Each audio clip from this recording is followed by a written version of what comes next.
pleasure to introduce the Motivational Cowboy, Johnny D. Everybody done coughing and going to the bathroom? Hey, it's me. It's Johnny D, the Motivational Cowboy, with this week's Outstanding Life podcast. And in the house with me right now, we have Joshua Spears. We have Paul Long downstairs in the control room. And on the phone, we have Bill and Dawn York. What's up, guys? Hey, Johnny. How you doing? I am absolutely outstanding. It has been about 7 months since I talked to you last, Bill. And man, the reason why I called is because I want a recap of what has been going on in the last year that you had this incredible foundation, Strengthening Lives with Love. And I want you to just recap exactly why and how this organization got started.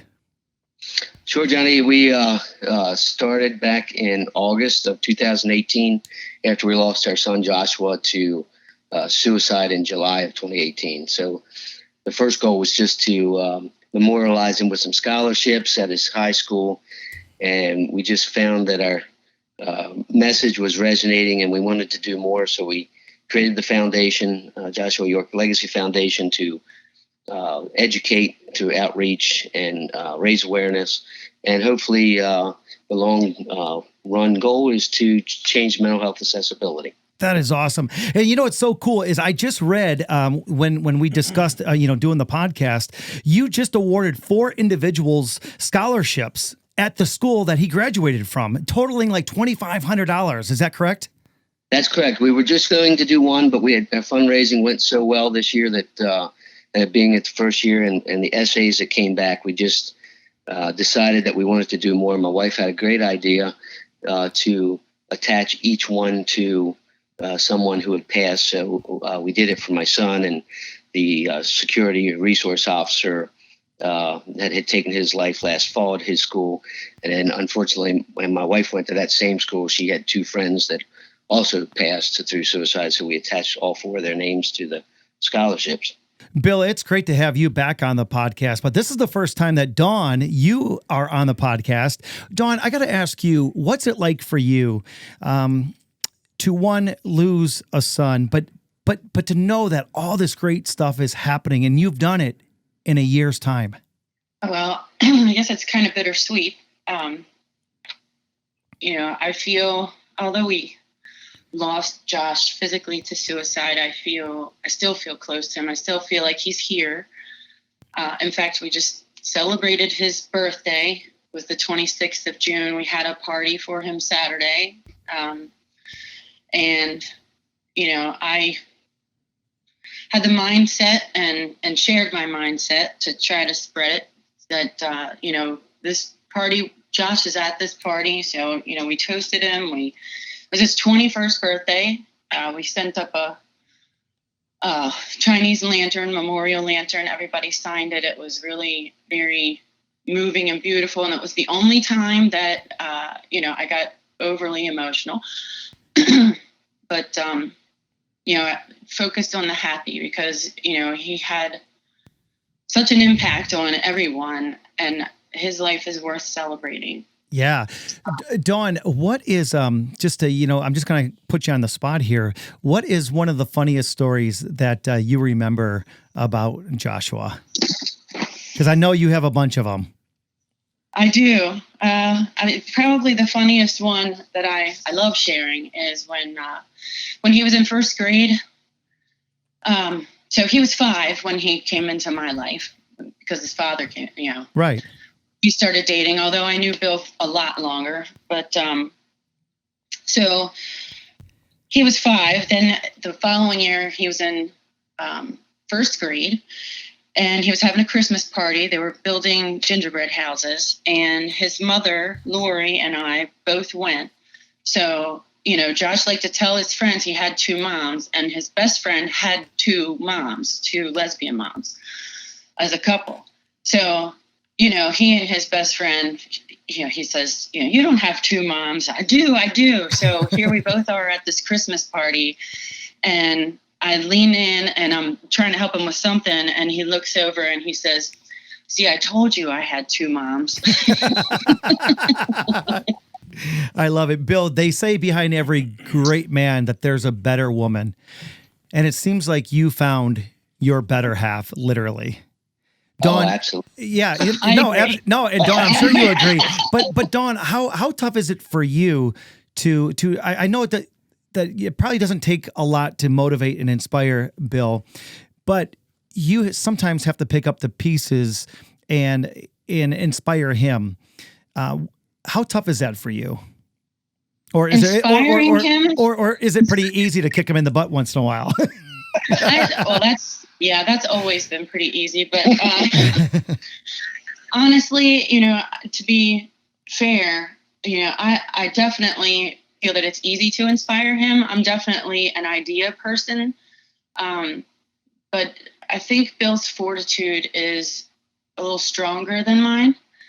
So, all I had to do was say, I need to do something. I came down from the shower. I think it was just maybe 2 days, 3 days within the first week after Josh passing. And, I just had to find something to pull myself out of the rut. And, I'm like, we have to do something positive. I have to have something to work towards that's positive, and I was thinking maybe we could do a scholarship at Eastern Tech, in his memory, and that was really all it was. But then the more that we talked about it, everybody came up with ideas, and Bill's the kind of guy that if you provide him the support that he needs, he will take your dreams and do everything he can do to make them come true. It sounds like you're you're just like me. I can see A, I can see Z, but I don't know nothing about the middle. And it sounds like Bill is the person to put all those pieces together to get to Z, to the end. He's the energy behind it. Yeah. I'd say I'd give him the whole plan.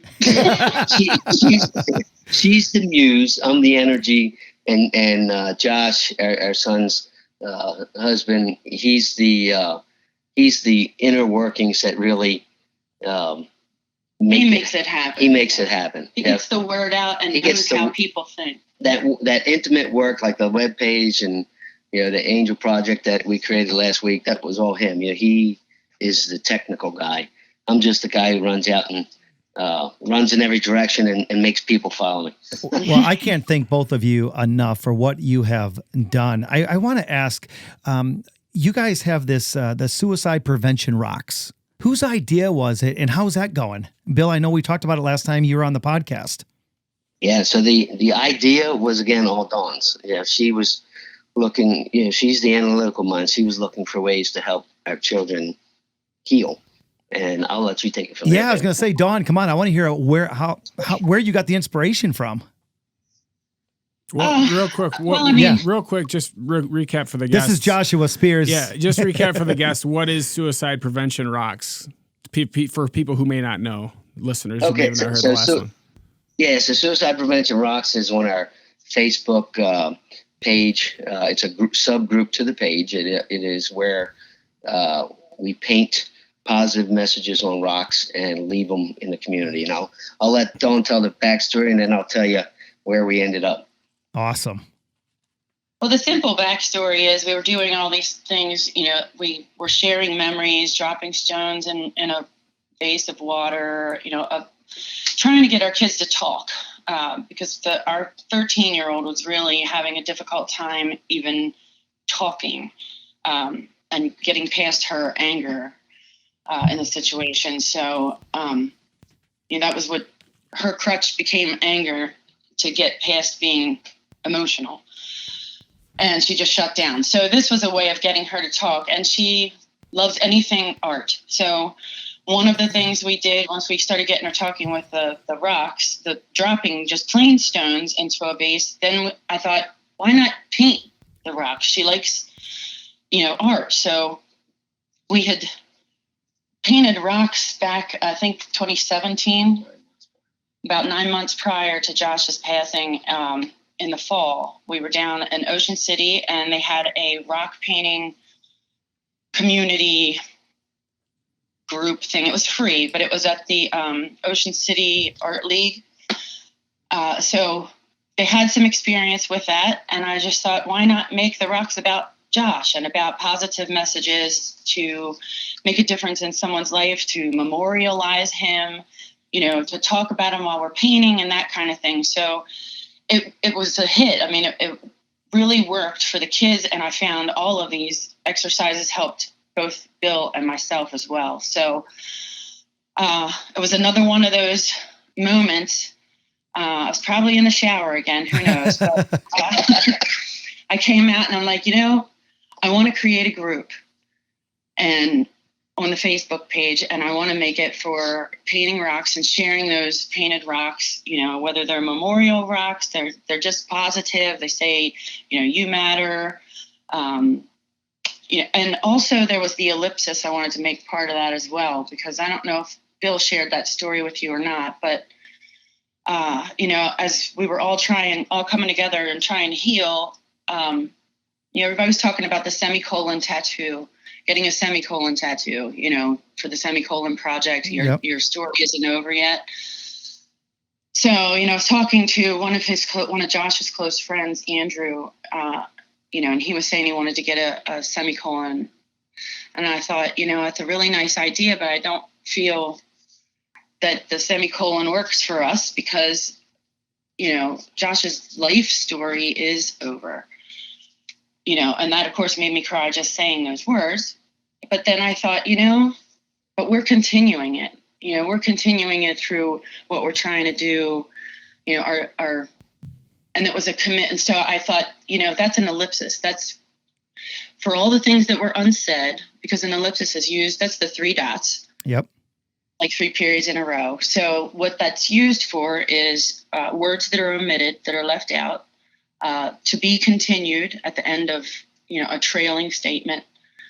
And I just thought that's perfect. That's the perfect representation. So a lot of the rocks that we paint include that ellipsis. And that's why the J has the ellipsis at the end as part of our logo. Wow, that's pretty cool. So let me ask, do you both paint the rocks, or now do you have a group of people to paint these rocks for you?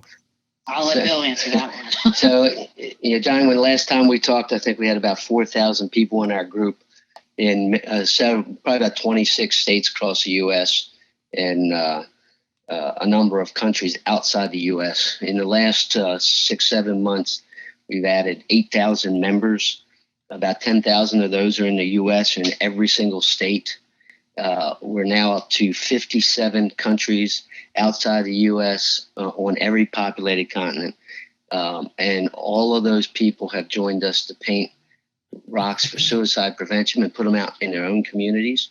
It's now a global movement, and it grows on average about 100 people a day. Today we're sitting at 12,340 plus members all across the world, and it's just we still paint them. We had two rock painting tables for his birthday party Saturdays. Oh, awesome! And I take them out to community events, to high schools, to colleges, anybody that I can reach. It's a good way to get the kids painting rocks. Most of the time, the parents will inquire about it just like you did, and then it opens up the conversation. That is so cool. So how can people get involved in rock painting for our communities? So it's as simple as, they can join a local rock group. There are plenty of rock groups across America, over 4,000. I'm looking at an account and I catalog all of them. Those 4,000 plus rock groups reach over 7 million people around the world every day. If you join a local one, they do like kindness rocks most of the time, so they're themed day to day, week to week. We're only one of 4 rock groups in the world that do suicide prevention only, and we're by far the largest. Every other group is below 2,000 members. So it's just going out to Facebook and looking up suicide prevention rocks, or going out to Google and we are looking for ways to bring suicide prevention rocks to the other states, across the states at least. But one of the things that we're looking to do, actually we've already started to do, is to create. We're working with Active Minds, which has student groups in colleges and high schools across the United States. We're looking to change the conversation around mental health. So part of that, Suicide Prevention Rocks fits right in with that, and it's a way to, like Bill said, to start the conversation. So, what's so cool is 7 months ago, I never even heard about Suicide Prevention Rocks. And not too long ago, I was talking to Joshua Spears, and he's like, Johnny, I got this great story. And Joshua, I'm gonna let you start that story, because you met somebody that had one of those rocks, and it to this day still helps them. Right. So I met Bill. I was on the podcast last time, and I was at this event in the Detroit area, and I got talking to this woman, and she told me that she lost her son to suicide, and we were talking about that process and all these different things. Just, that's something people talk to me about. So then she started talking about different things that she's doing now to help herself heal and find healing in this difficult spot. And she busted out this rock, and I was like, oh my gosh. And it was this rock that she had found, and it had been painted. So now this woman in Detroit, and then she busts out this other rocks that she started showing me, all these different rocks that she's painted. So she found this rock, was inspired by it, and now she paints rocks, and she even showed me pictures on her phone of like this door that she's painted to memorialize her son. And so, I mean, the Facebook group it's really got an amazing reach, but what's so neat about it is the real world impact it has on people. Like with you guys started it because of the healing it provided your family. And that's what's so inspiring about it, is that it's helping people. It's growing like crazy, but it's really helping people. It's making a difference. I ran into this person in Detroit, and she is into rock painting to deal with suicide. It's such a small world. Yeah. It almost, and Bill and Dawn, tell me if this is true. I know what it's like for me to grab some crayons or some markers and color in a kid's coloring book. That has got to have the same feeling, but then you add your son's, legacy behind it, and it's got to feel even better. Yeah, it's just another form of art therapy. Yeah. You pour whenever you create art, and I'm not an artist myself, but I'm amazed sometimes as what comes out on the rock, and how satisfied I am with it. But it's all the emotion you're pouring into it, because it's art. Art's in the eyes of the beholder. Nothing you put on a stone is wrong or terrible. It can be as simple as one letter or one word, or a whole beautiful, incredible, and portrait. Sometimes I've actually painted rocks for myself. Speaking of art therapy, I've painted some rocks that were pretty sad, sadly beautiful. I was satisfied with it because that was how I was feeling at the time. It's not necessarily something I'm going to give out because it was for me, but however you're feeling, you can pour that out into art. And it doesn't have to be rock painting, but rock painting is so simple. The materials are so easy to find, and you can just use Sharpies. Right. It doesn't take a whole lot of money to do. So Bill, you told me a story, and I want you to share this, because this is flipping awesome. And that was somebody took one of your rocks to Colorado. Right. So somebody in Colorado found us. We have a lot of followers around Denver. Somebody painted their own rock for Josh. It was like a water scene because he loved the beach. And they hiked up a place called Red Rock Canyon. Yeah, a great place. I've been there many times. So evidently there's an overlook called Angel View or Angel Overlook, something like that. And that's where they dropped the rock. And this was back, I want to say it was around December, late November. Within 3 hours, that rock was picked up by another hiker and taken up to the next overlook. And both of those people posted on our webpage about the movement, which was pretty cool back then. Yeah, absolutely.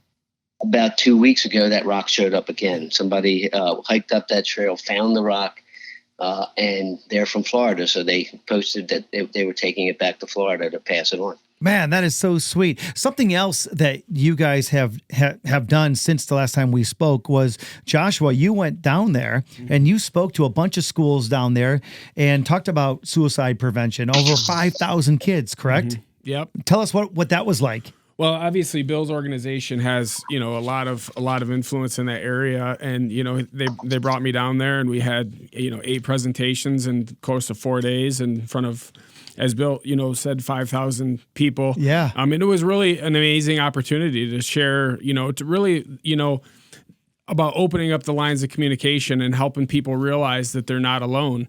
And one thing that Bill and I have talked about in the past is how the rocks is so therapeutic, but it also, and you mentioned it earlier, Bill, it also opens up the line of communication. It gets people talking about it. And that's really, when I went down there, that was the goal of all the talks that we did, was to open up the lines of communication. I don't know if you have anything to say about that week, Bill. That was a pretty fun week, wasn't it? It was an amazing week, especially since 2 of the schools that we were able to get Josh into had experienced suicides within the school within 1 week of each other. So, just being able to help those students and teachers heal through his presentation was just an incredible feeling. And after each presentation, we had a dozen students at every school come up and talk to either Josh or I. And, so we made good contacts there. It really was also very inspiring to some of the students, because we had, particularly at Eastern, that's the only reason that we know this is because of the essays we received for the scholarship application.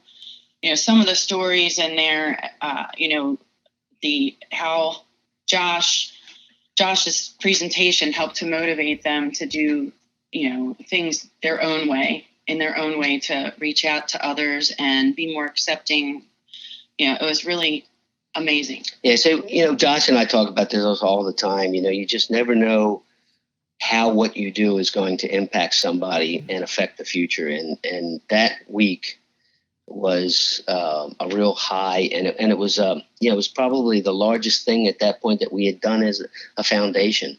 And, to hit those 5,000 people was just an amazing week. And Josh and I and our families got to meet each other. It was wonderful. I want to make sure that everybody knows too how and what your website is, and that is www.joshuayorkfoundation.org.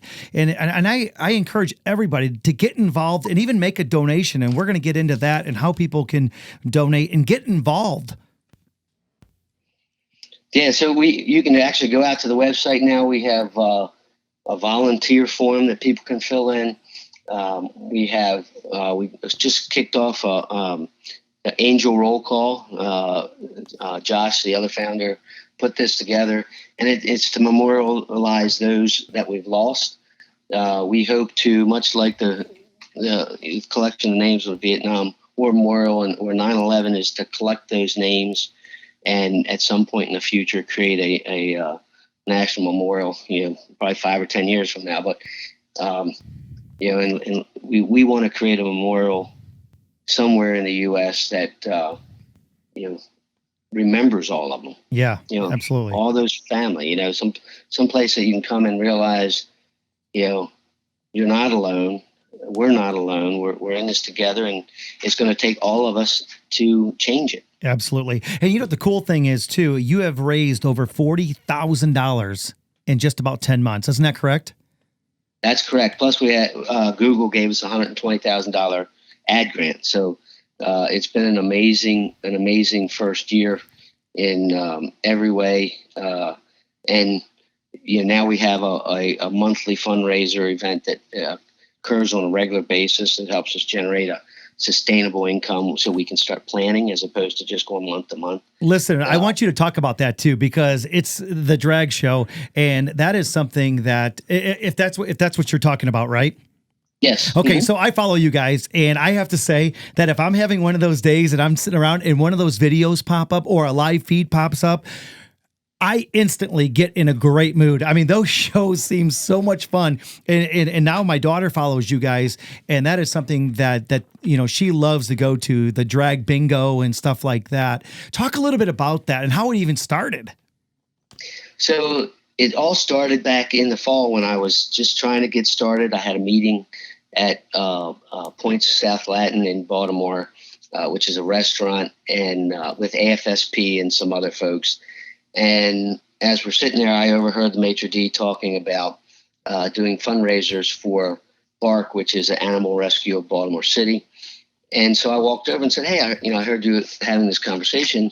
Do you sponsor other nonprofits? And she said, yeah, what are you thinking?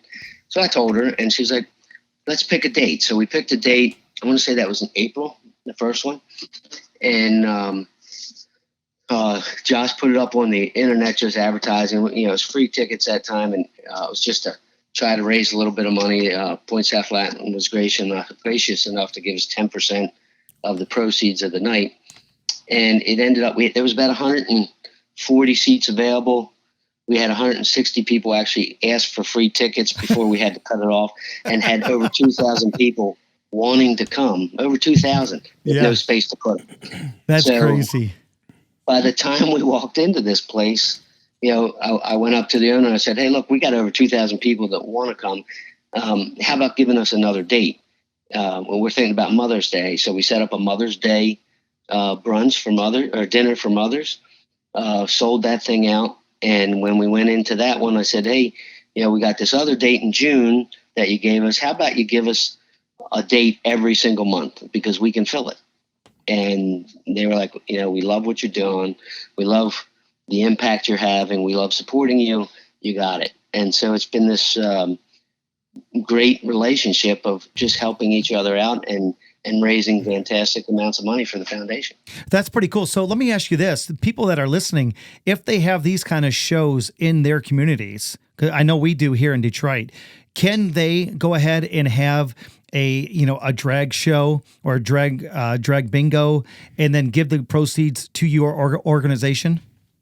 They can. And one of the things we'd have to do is would be a process. So the first process would be that they contact us.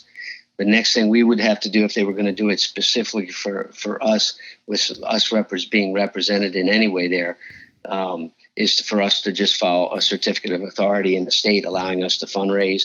But if they're doing it through any other nonprofit organization or the theater group that does their show, if they want to donate or the restaurant wants to donate, we don't even have to be involved. They can do it and let us know so we can put it on our website and give them credit for it.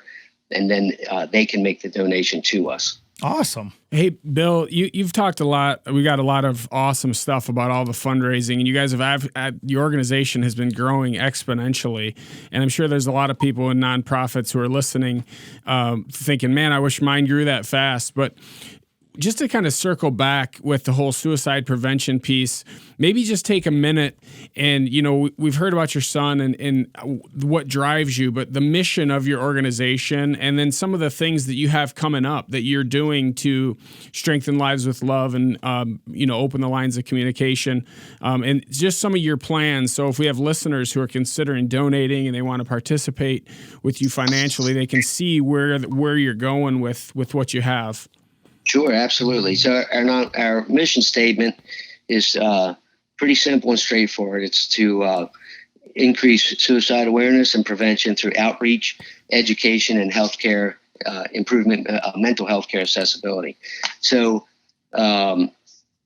education and outreach, we do that every single day wherever we go on via our Facebook page.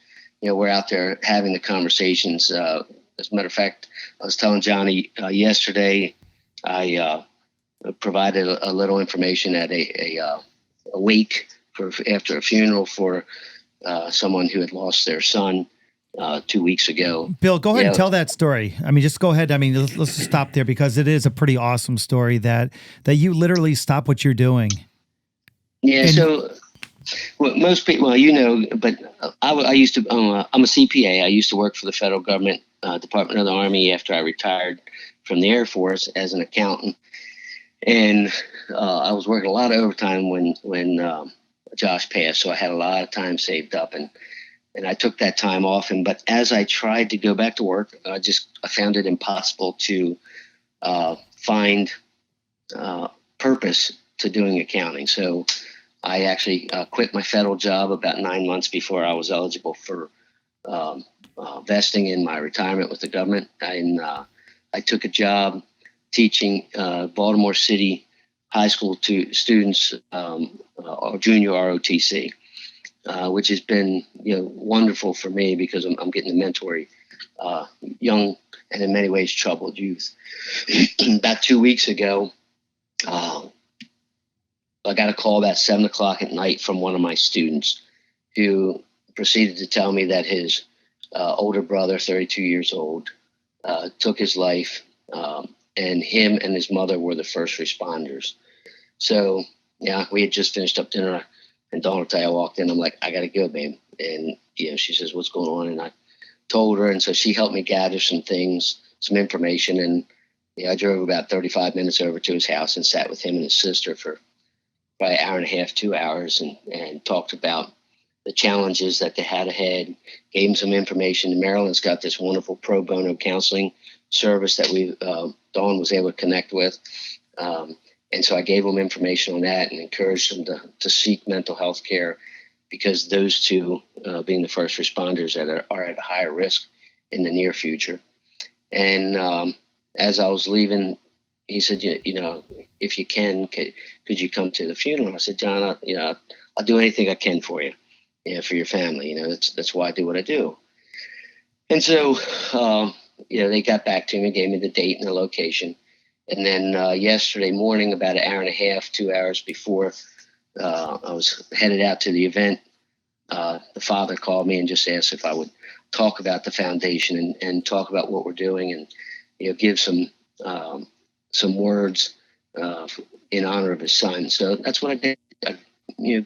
About 5 minutes, just talked about how blessed I was to be there, and how every single person there should take the time to connect or reconnect with their family, recognize how they're feeling, and if need be, to take action to make sure they were all headed in the right direction. And I handed out our bracelets and Lifesaver wallet cards, and it was very well received. And in fact, the father at the end asked me, how can I help you? And I told him, let's start in your local community. You find the venues to talk to, and we'll make it work. So, he was, the whole family was very appreciative. It was a wonderful moment. That is incredible. And I noticed a big thing too that you're doing, and people can fundraise. Facebook is now putting, fundraisers on like your birthday, and you can raise $100 or $200 or $500. Well, you guys are doing that now too, right? Yes, we are. And I can tell you that's probably the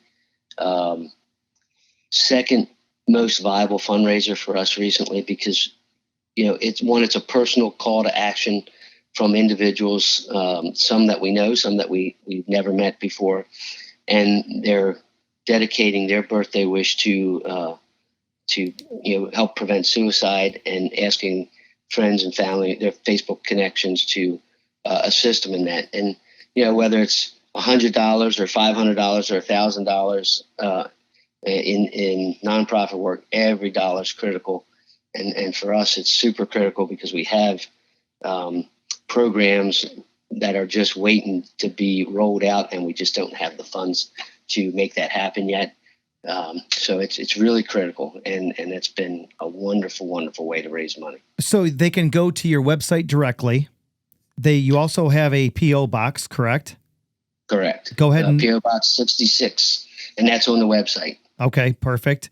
And then you're doing something with the United Way, right? Yeah, so most people in the federal government and the military know the United Way through their annual combined federal campaign. United Way also reaches out annually to major corporations and looks to raise funds for all nonprofit organizations of an individual's choice through payroll deduction. So it's not an easy process to get listed with them, but back in January, we were able to get listed with United Way. So this fall, when they do their campaign, we'll be in their book with our own unique number. And all you got to do is look for us and put a number in. And whether it's, $1 a pay period or, $100 a pay period, that money will go right through United Way and right into our checkbook so that we can manage the programs. The beauty of that is if we can get people to donate through that process, again, it's a consistent, sustainable income that we can use to plan for the next year. Man, that's incredible, and you guys are doing incredible things, guys. I want to jump back into stories about Joshua, and I want you to talk about his first grade or his first girlfriend, and I think it turned out in middle school or something like that. You were talking about. Yeah. So after he passed, I think I told you last time I joined, went to his Facebook page and friended every single person he had. Probably half of those never responded, which is cool. But the ones that did respond, we've just gained an incredible insight of his life as he knew it. And one of those, just a couple weeks ago, was his first girlfriend who reached out and said, "Hey, I just wanted to finally reach out to you. I don't know that you probably know me, but I was Josh's first girlfriend in middle school." And funny enough, it turns out that we were both gay. And wait, back up. Say that again. I just want to make sure I heard that right. I think you heard it right. It was a twist of fate that she ended up being a lesbian, and of course he was gay, and so here they were, probably very tied into each other emotionally because they had the same struggles. Right, and they understood each other. Exactly. Yes.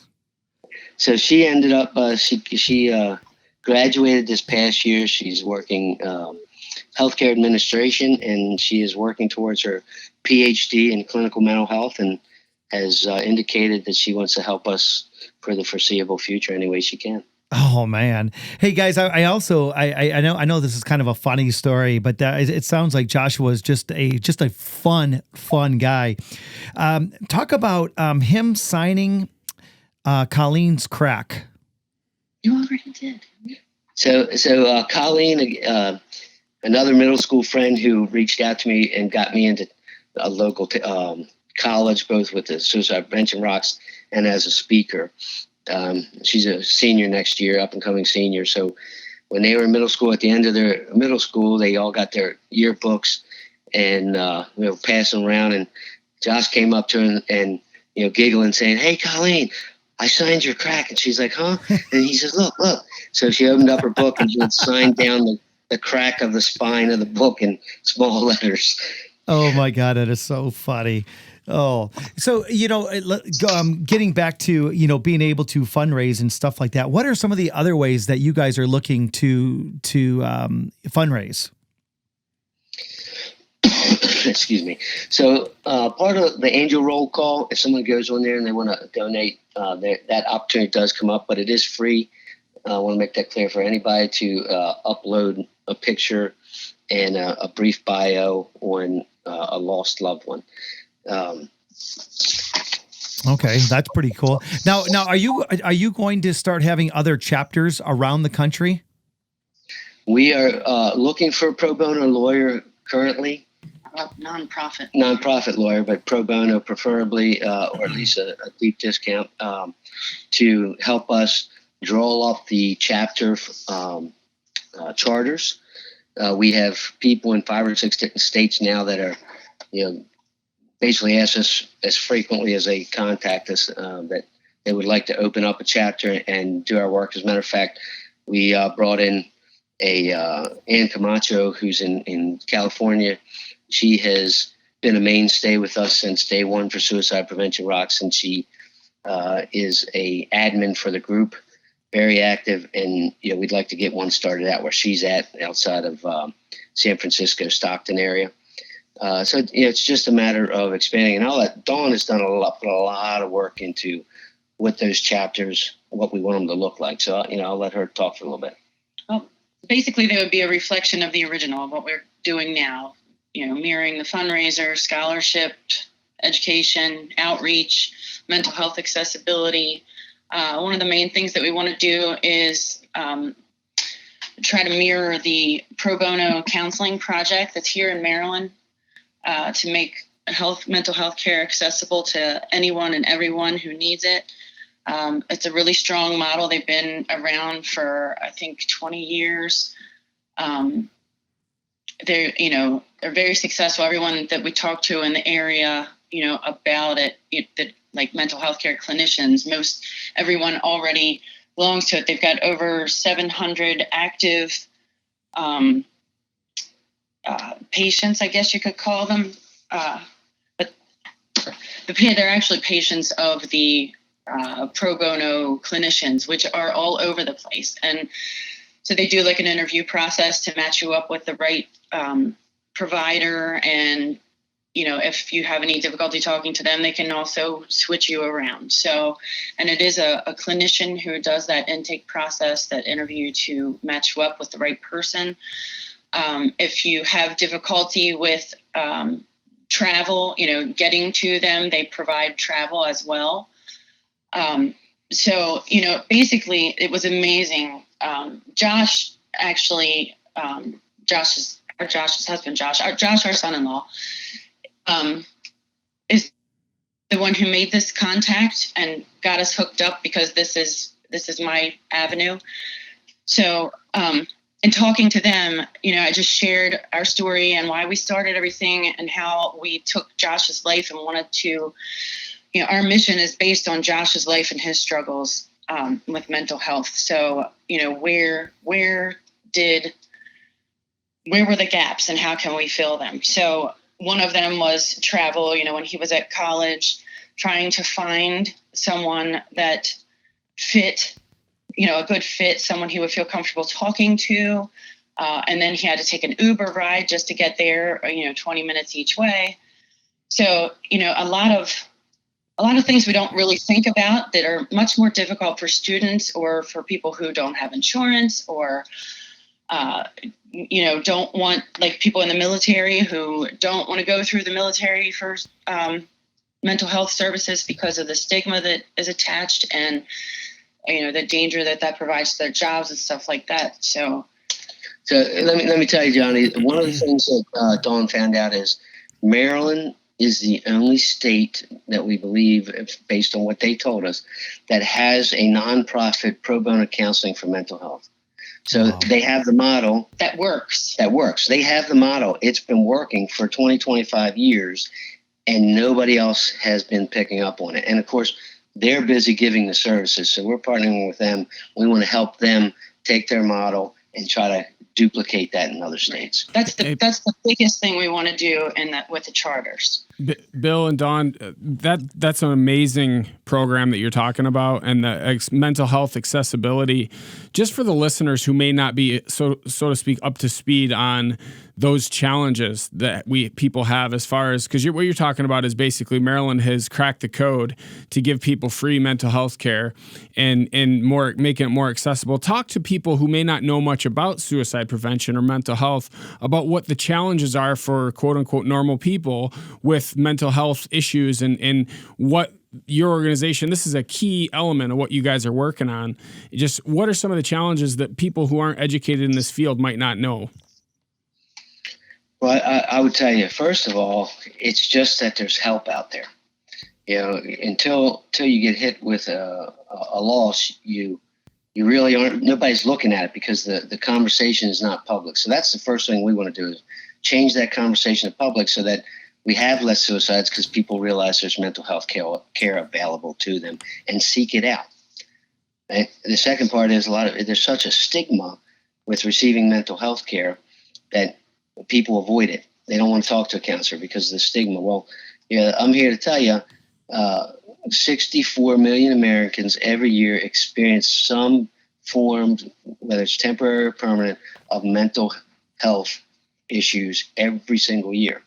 64 million of us. Wow. So it's like 1 in 5, I think. Yeah. 1 in 5. So if 1 in 5 of us are having the problem, don't you think we should be talking about it? It's 1 in 3 for mental health. 1 in 3 for mental health. So we should be talking about it. Mm-hmm.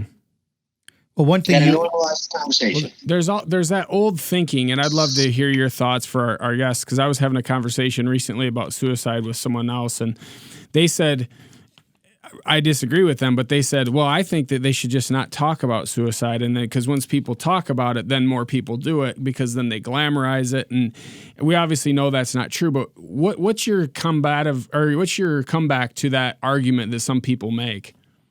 Not talking about cancer doesn't make it any less real. Agreed. Yep. That's so true. Yeah. And when you talk to people and you start having that difficult, awkward conversation, which it can be to start off with, the first thing you can do is normalize that, so that people understand that this isn't out of the norm. Mm-hmm. We're not alone. We're not alone having been affected by it. We're not alone having felt it, whether it's temporary or not. We're just not alone, and that's what we got to get to. There's plenty of research out there. That's my granddaughter in the background. She just woke up. So there's plenty of information out there that tell you, yes, I'll give you the fact that when someone who's big in the news takes her life, there's some follow-on. And the reality is that maybe there wouldn't be follow-on suicides if we were getting the people the right help, right, to the right counselors, to have the right conversations, to know that there's someone who can take care of them. And I know that's a big thing that you want to do, is have and develop public service announcements for TV. Yes. Yeah. So we have a really good concept developed. We haven't shot the first TV video yet, but we do anticipate that will be coming probably in August, September frame time, with the shooting, when it will be ready to be pushed out, and what the cost, if any, associated with getting it out to the stations will be interesting to come across. I don't want to really give away the idea that we have, but I think it will be a PSA, public service announcement, that you won't turn off. That's awesome. And, yeah, we're just hoping, we're making connections, and we're hoping that when the time is right, those connections pay off to get that stuff out there. As a matter of fact, not only with you, but like tomorrow, I'm being interviewed again for the foundation from a local rock station. So, we don't turn anything away. And then I'll tell you what, just as we were getting on this line, we got an amazing call from a local theater group who was calling to ask if we would be interested in supporting them. They're doing an original play based around suicide prevention. They want us to be there to talk with people after each acting of the play, and they want to talk to people who've been affected, so that they can have real life stories incorporated into the work that they're doing. So, every day something amazing happens, and that today was it. I think you epitomize, Bill, you and your organization.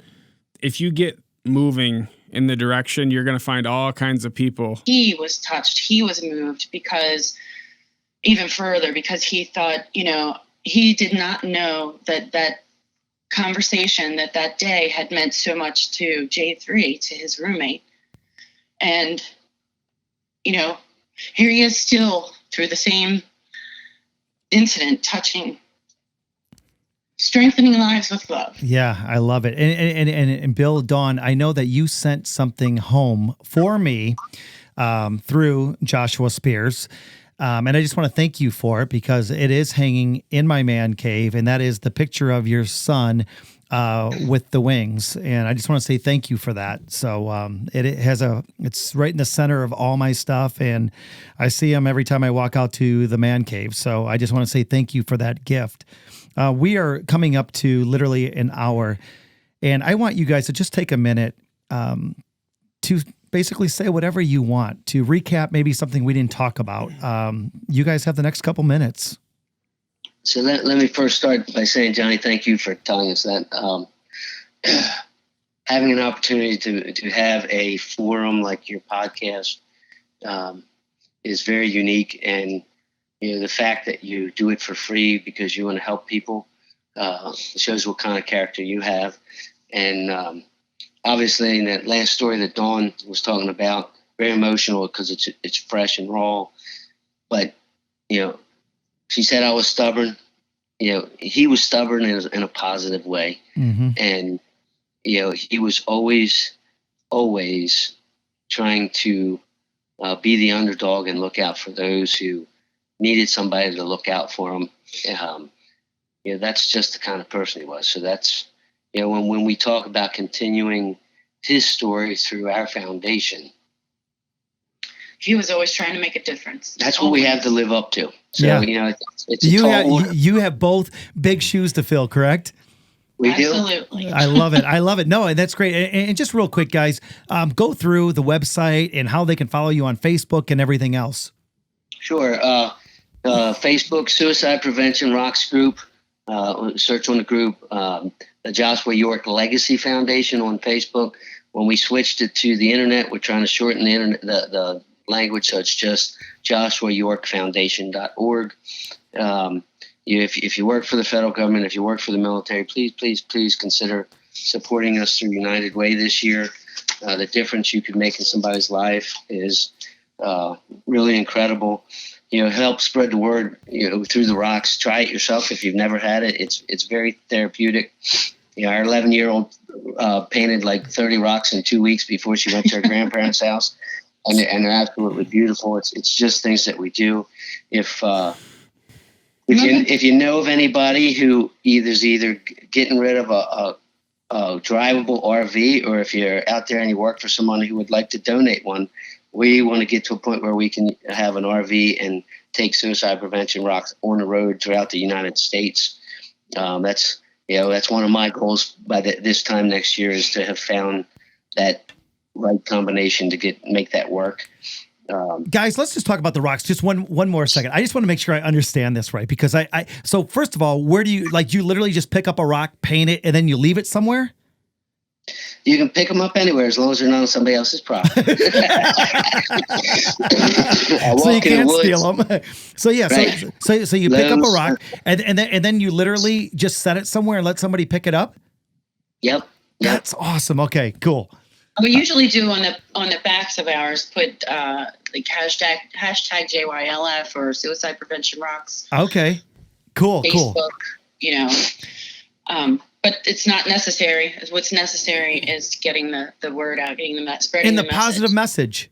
Because that's the coolest thing, because you never know when you're going to touch someone's life, or when somebody just needs a smile, or someone needs that word of encouragement. I mean, we just never know. And that rock could do a that. way to actually help complete strangers. I think it's important, especially today, to make connections with people, real connections. Yep. And I realize just, a rock is not a face-to-face connection, but it can be, and in the creation of them. And that's one of the things why, we're talking about taking it on the road, because when we do these at events and stuff, it gets people talking. So, and the same with the school chapters, having the suicide prevention rock painting events, it gets people talking about suicide awareness and prevention, and that, and bringing the education piece in. Like one of the main things that I think is important to spread is the mental health first aid, because